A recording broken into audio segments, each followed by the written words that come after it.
Um dia na história com Carlos Bastos. Mr. Gorbachev, tear down this wall. I have a dream. Aqui, posto de comando do movimento das Forças Armadas.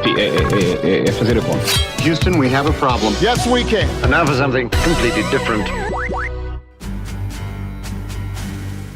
Com o fim da Segunda Guerra Mundial e quando o mundo ansiava por paz, logo começou outro conflito mais silencioso, a Guerra Fria.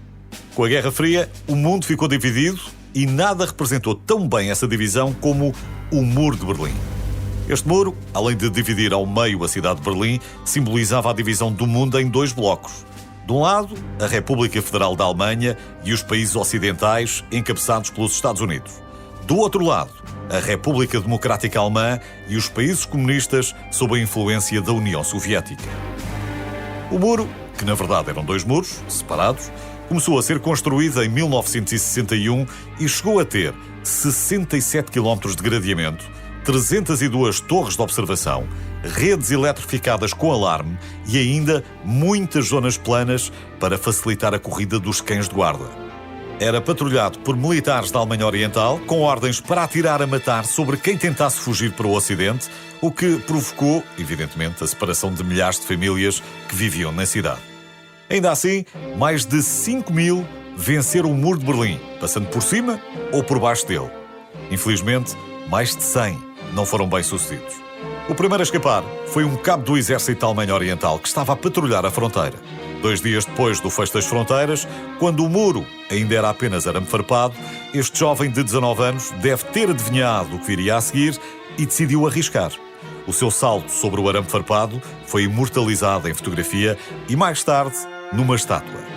Mas à medida que o Muro de Berlim ficava mais elaborado, os planos de fuga também ficavam. Houve quem se escondesse em compartimentos secretos de carros que podiam circular nos dois lados de Berlim, houve quem cavasse túneis, outros fugiram pelos esgotos, enfim, valia tudo para chegar à liberdade. Existem inúmeras histórias de coragem, mas provavelmente as histórias mais famosas talvez sejam aquelas protagonizadas pelos irmãos Bethke.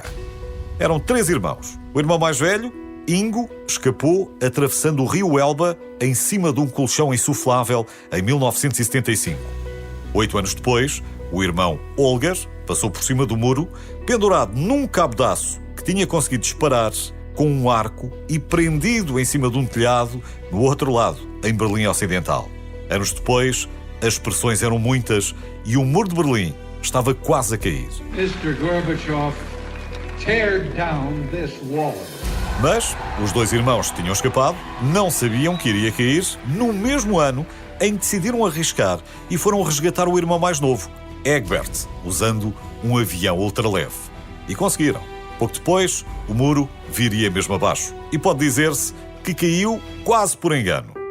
Numa conferência de imprensa, na noite de 9 de novembro de 1989, um membro do Politburo da Alemanha Oriental anunciou prematuramente que as restrições aos vistos de viagem seriam suspensas. A certa altura perguntaram-lhe quando é que a nova política teria início e ele respondeu imediatamente, sem mais demoras. Só que a política que seria anunciada no dia seguinte ainda exigiria que os alemães orientais passassem por longas filas, por um longo processo de solicitação dos vistos, etc, etc. Ou seja, o imediatamente do governo não foi o imediatamente que o povo percebeu. E isso fez com que, imediatamente, milhares de alemães se precipitassem sobre o muro pensando que as fronteiras estariam abertas. Não estavam. Num dos postos de controle, um oficial enfrentou uma multidão cada vez maior e mais frustrada. Recebendo insultos em vez de instruções dos seus superiores, no meio daquele caos, o pobre oficial, desesperado, resolveu abrir a fronteira por sua conta e risco. E os outros oficiais, nos outros portões, logo seguiram o exemplo. Moral da história?